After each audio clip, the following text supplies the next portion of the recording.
1996's Scream opens with the murder of high school student Casey Becker and her boyfriend Steve at the hands of the mysterious Ghostface killer. Fellow high school student Sidney Prescott is still struggling with the murder of her mother Maureen 1 year prior by her young lover Cotton Weary. As the media descend on the town of Woodsboro to cover the murders, Sidney is forced to confront her emotional trauma. Part of the media frenzy is reporter Gale Weathers, a cold and cutthroat reporter who will stop at nothing to get the best story. And trying to help save the town from a vicious killer is Dewey Riley, a kind-hearted and bumbling deputy sheriff. Sidney's friend group includes boyfriend Billy Loomis, best friend Tatum Riley, who is also the sister of Deputy Dewey, Tatum's boyfriend Stu, and Randy Meeks, a nerdy fan of horror movies who is constantly referencing and acknowledging patterns and motives of famous movie killers. Sidney soon begins receiving calls from the killer who stalks and taunts her throughout the film. Ghostface kills the high school's principal Hembry, then kills Tatum at a house party. Dewey is later stabbed and thought to be dead. Eventually, Billy Loomis reveals himself to be the killer with his best friend Stu acting as his accomplice. They plan to kill Sidney and pin all of the other murders on her father.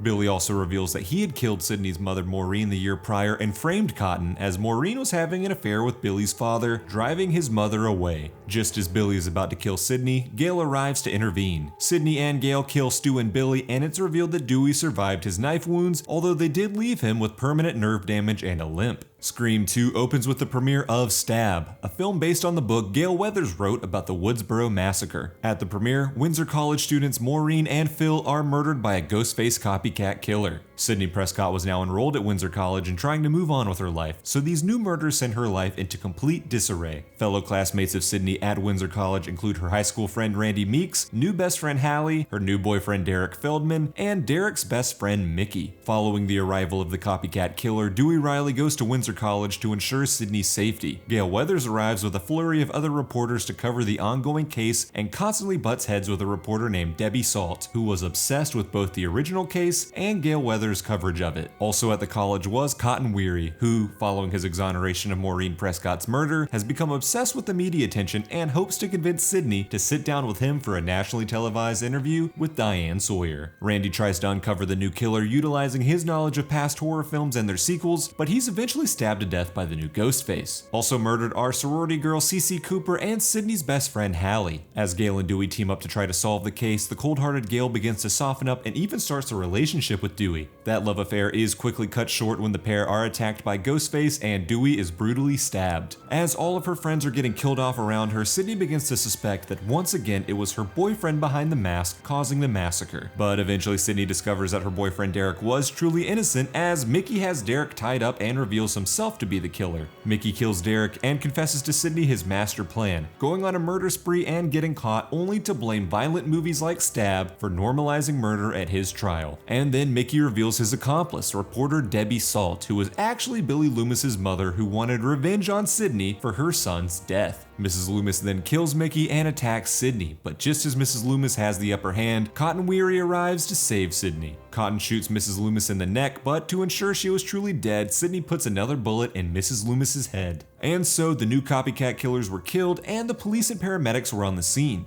Dewey is revealed to have once again survived his encounter with Ghostface, and instead of reporting on the events, Gale decides to join Dewey in his ambulance. As reporters flood Sidney with questions, she directs them instead to Cotton, claiming him to be the true hero of the story. And so Cotton gets the attention he'd been craving, and Sidney is allowed to finally step out of the spotlight. In Scream 3, Cotton Weary has achieved the fame he's long desired, hosting his own television series called 100% Cotton. When a new Ghostface killer demands information from him on the whereabouts of Sidney Prescott, Cotton refuses and is murdered alongside his girlfriend. Sidney Prescott is living a quieter life, changing her name and working as an on-call crisis counselor. As Sidney lives in seclusion, the new killer begins their murder spree, trying to drag her out of hiding. In Hollywood, Stab 3, the newest film in the franchise based on Sidney's life, is currently in production. Detective Mark Kincaid calls on Gale Weathers to help him catch the new Ghostface killer, who starts to pick off the Stab 3 cast, starting with actress Sarah Darling. The main cast of Stab 3 includes Angelina Tyler as Sidney Prescott, Jennifer Jolie as Gale Weathers, Tom Prince as Dewey Riley, and Tyson Fox as the film's equivalent of Randy Meeks. Also working on the set of Stab 3 is Dewey Riley, serving as a technical advisor. He and Gale have broken up following Gale's successful career, but the two still have feelings for each other. As Dewey, Gale, and the Stab 3 cast convene at Jennifer's house to discuss their predicament, the killer strikes, blowing up the house with Tom still in it. When Sidney arrives in Hollywood to help stop the new Ghostface killer, the team are visited by Randy Meeks' sister Martha. She plays them a video that Randy had made before his death, warning them of how dangerous the killer in the final film of a trilogy could be. At a birthday party for Stab 3 director Roman Bridgers, the new Ghostface killer strikes again, killing Angelina, Tyson, and Jennifer. The killer knocks out Detective Kincaid and ties up Dewey and Gale before revealing his true identity to Sidney. The killer was in fact Roman Bridger, who also happened to be the long-lost half-brother of Sidney Prescott. Roman was born out of an affair Maureen had had when attempting to start a career as an actress. When Roman tried to reunite with Maureen 4 years ago, she rejected him.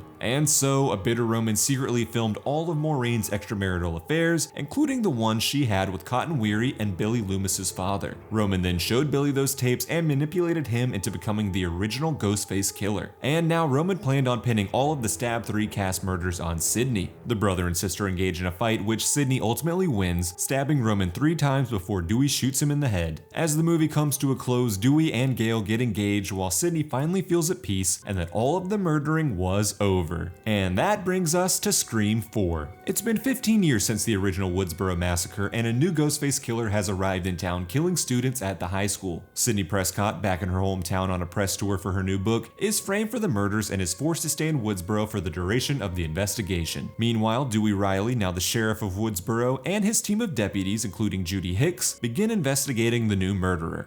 Dewey's wife Gale, against his objections, goes back into reporter mode to conduct her own investigation. The students at the high school being targeted by the new Ghostface include Sidney's cousin Jill Roberts, Jill's cheating ex-boyfriend Trevor Sheldon, her neighbor Olivia Morris, best friend Kirby Reed, and horror movie enthusiasts Charlie Walker and Robbie Mercer. Ghostface kills Olivia, and the high schoolers retreat to Kirby's house to figure out their best options. Ghostface then kills Jill's mother Kate before setting its sights on the other high schoolers. A drunken Robbie is killed first, and then Charlie reveals himself to be the killer before stabbing Kirby to death. As Sidney arrives at the house to save her cousin, Jill reveals herself to also be one of the Ghostface killers, with Charlie serving as her accomplice. Jill explains her jealousy about the fame Sidney received for being a survivor of the original Woodsboro massacre and wanted the same attention. She then kills Trevor to pin all of the murders on him and betrays Charlie, stabbing him to death to leave herself as the sole survivor. Jill then stabs Sidney and cuts herself to look like she was attacked. Dewey and Hicks arrive to rescue Sidney and Jill, unaware that Jill was actually the killer. At the hospital, Jill discovers that Sidney survived the attack and goes to kill her. Dewey, Hicks, and Gale intervene just in time, and Sidney is forced to shoot her cousin. And so, once again, Sidney, Dewey, and Gale defeat the Ghostface killer and attempt to move on with their lives. And that's everything you need to know from every single Scream movie so far. Let me know in the comments below what your favorite Scream movie is, who your favorite killers are, and what some of your favorite moments were from the franchise. And also, what are you most looking forward to seeing in this new Scream? Like this video if you found it helpful, subscribe to this channel for more content like it, buy some pretty chill merch if you're interested, and that does it for me in this video, but I'll see you in the next one.